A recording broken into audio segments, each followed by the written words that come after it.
Со сметка за струја, здравствена книшка, имотен лист или отпусна листа како доказ за лекување. Вака ќе може да добие македонско државјанство секој кој поседува барем еден од овие документи. Законот за државјанство кој првично беше предложен од Алијанса за албанците и алтернатива, влезе во собраниска процедура. Овој пат поднесен од владата и тоа со европско знаменце. Ако се изгласа законот, веќе нема да биде потребно нито одлично познавање на македонскиот јазик, кој е официјален јазик на државата. Предлог законот има 16 критериуми, а за лицето да се стекне со државјанство, доволно е да исполни само еден од наведените. Согласно промените, се намалува и потребното време на живеење на територија на Македонија од 3 на 1 година.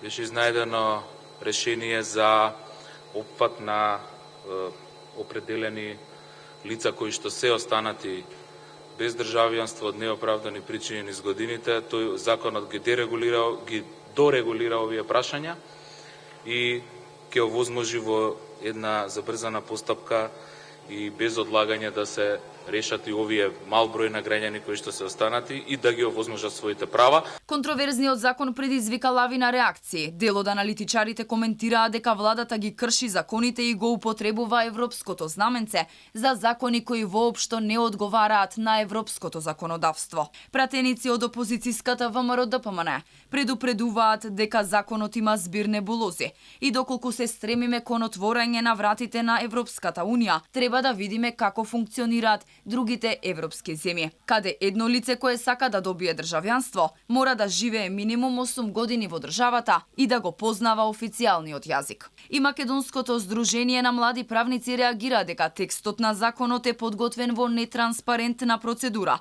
без увид на јавноста и без можност за било какви коментари, мислења и предлози. Првичниот предлог на Алијанса најде на блокада од македонската опозиција, пошто албанската опозиција настапи со контраблокада на голем дел од законите во собранието.